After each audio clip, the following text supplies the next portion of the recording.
आप सभी का स्वागत है आपके अपने चैनल टैट वॉरियर्स में। फ्रेंड्स, कैसे हैं आप सभी? आई होप आप सभी बहुत अच्छे होंगे और पूरा मन लगाकर अपने एग्जाम्स की तैयारी कर रहे होंगे। फ्रेंड्स, हर बार की तरह इस बार भी हम अपनी वीडियो में एक न्यू टॉपिक लेकर आए हैं, जो टॉपिक है दृश्य श्रव्य सहायक शिक्षक सामग्री का अर्थ, महत्व और प्रकार।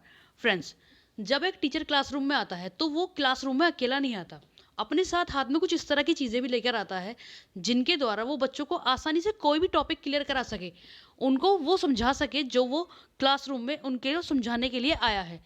अगर फ्रेंड्स, क्लासरूम में जब बच्चे बैठे होते हैं तो उनका ध्यान एक जगह नहीं होता, उनका ध्यान चारों ओर भटकता रहता है, कभी किसी चीज़ पर तो कभी किसी चीज़ पर। तो एक टीचर के लिए बहुत चुनौतीपूर्ण काम होता है उनको अपनी बात कह पाना, उन अगर वो सुन भी लें तो उनको आसानी से उन चीज़ों को समझा पाना। तो फ्रेंड्स, ज़्यादा समय ना लेते हुए हम अपने आज के इस टॉपिक पर आते हैं। सबसे पहले, जब एक शिक्षक कक्षा में शिक्षण कार्य करता है तो उसके लिए कक्षा में बैठे हुए छात्रों का ध्यान अपनी ओर आकर्षित करना एक बेहद चुनौतीपूर्ण कार्य होता है। कई स्थितियों में शिक्षक बालकों का ध्यान आकर्षित तो कर लेता है, किंतु वो अपनी बात बालकों तक पहुंचाने में असफल हो जाता है। ऐसे में उसे ऐसी सहायक सामग्री की आवश्यकता होती है जो संबंधित विषय को आसानी से बालकों तक पहुंचा दे, जिन्हें हम शिक्षक सहायक सामग्री के नाम से जानते हैं। ये सहायक सामग्री दृश्य श्रव्य या दृश्य श्रव्य दोनों नाम से जानी जाती है। फ्रेंड्स, एक टीचर जो क्लासरूम में शिक्षक सहायक सामग्री यूज करता है वो कई प्रकार की हो सकती है, लेकिन उसे आसानी से समझने के लिए 3 भागों में डिवाइड किया गया है, जो है दृश्य श्रव्य और श्रव्य दृश्य दोनों। तो फ्रेंड्स, सबसे पहले हमने ये जाना कि दृश्य और श्रव्य शिक्षक सहायक सामग्री का अर्थ क्या है। अब हम इसका महत्व जानेंगे। इसका महत्व ये है, जब कोई भी स्टूडेंट या कोई भी बड़ा व्यक्ति किसी भी काम को करता है तो उस काम को करते समय उसकी जितनी ज़्यादा इंद्रियां एक्टिव रहती हैं, जितने ज़्यादा सेंसेस एक्टिव रहती हैं, वो उस काम को उतनी जल्दी और आसानी से सीख पाता है। जैसे फ्रेंड्स, अब टीचर कक्षा में बच्चों को कुछ समझाता है तो वो बोल कर समझा रहा है। ऐसे में जो स्टूडेंट सामने बैठा सुन रहा है वो केवल सुनकर सुन रहा है, यानी सुनकर सामने वाले टीचर पर ध्यान दे रहा है। तो उसकी जो समझ में बात आएगी वो उतनी ज़्यादा नहीं आएगी जितनी अगर एक अध्यापक उसे सामने कोई चीज़ दिखा दे और जब उसके बारे में बताए, उससे उसकी कई सेंसेस एक्टिव होंगी, यानी देखने वाली भी और सुनने वाली भी।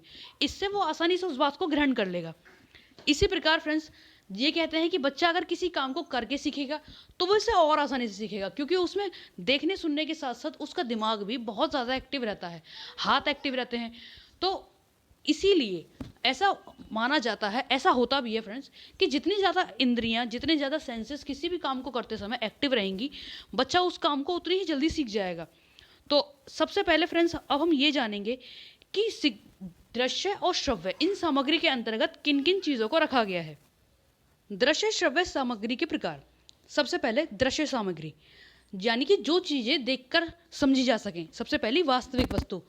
फ्रेंड्स, जब एक टीचर किसी चीज़ के बारे में बच्चों को बताता है तो अगर वो उस चीज़ को सामने ले आए तो आसानी से बच्चे उस चीज़ के बारे में जान लेते हैं। जैसे मान लीजिए, अगर एक अध्यापक बच्चों को ये समझाता है कि फ़ैन, यानी क्लासरूम में जो फ़ैन लगा होता है, अगर वो उसे आसानी से उन्हें दिखाकर समझा दे तो बच्चे उस चीज़ को आसानी से ग्रहण कर लेते हैं कि फ़ैन यानी पंखा ऐसा दिखता है।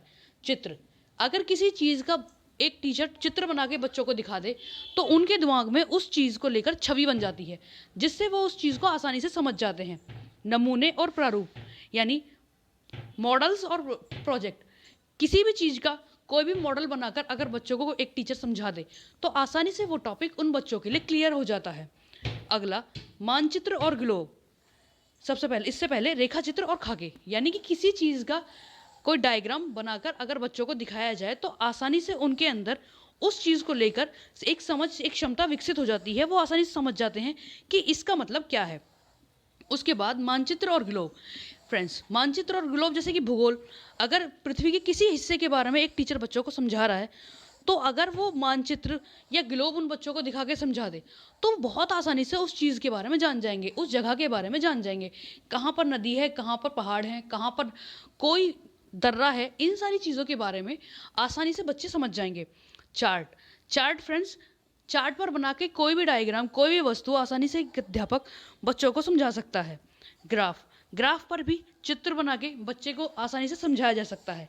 फ्लैश कार्ड फ्रेंड्स ऐसे होते हैं, उनमें कोई भी डायग्राम बना होता है और उसके नीचे उसका नाम लिखा होता है, जिससे बच्चा आसानी से उसका नाम पढ़ के किसी भी चित्र के बारे में जान लेता है।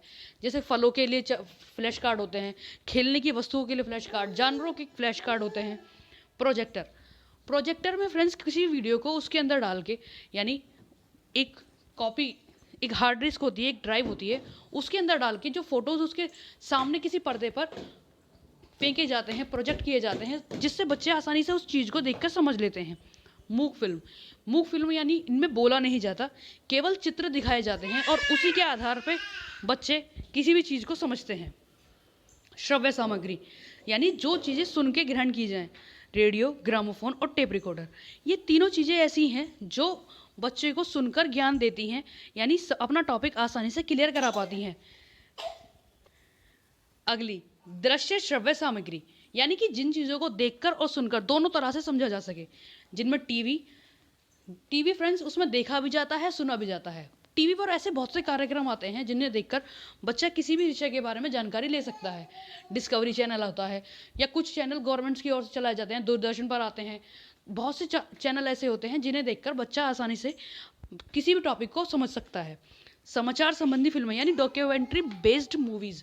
फ्रेंड्स, कई टॉपिक्स ऐसे हैं जिनको लेकर के कई फिल्में बनाई गई हैं, डॉक्यूमेंट्री बनाई गई हैं, जैसे ग्रेविटी, इसको लेकर के, या पहला रॉकेट किसने बनाया, इसरो की स्थापना कैसे हुई। बहुत सी ऐसी टॉपिक्स हैं जिन पर कई फिल्में बनी हैं। अगला, video tape. Friends, video tape में भी कोई बात रिकॉर्ड करके आसानी से बच्चों तक पहुंचाई जा सकती है।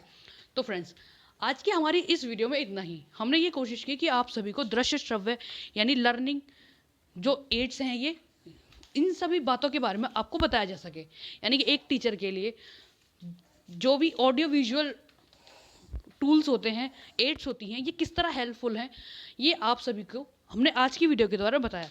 तो फ्रेंड्स, आपको इस वीडियो के बारे में या आने वाली किसी वीडियो के बारे में या हमारी पिछली किसी वीडियो के बारे में कुछ भी कहना हो तो प्लीज़ हमें कमेंट करके ज़रूर बताएं। आपके सुझाव आमंत्रित हैं। मिलते हैं अगली बार एक ऐसी ही नई वीडियो के साथ। तब तक अपना ध्यान रखें, अपने अपनों का ध्यान रखें, पूरा मन लगाकर सेफ रहकर एग्जाम्स की तैयारी करते रहें। धन्यवाद।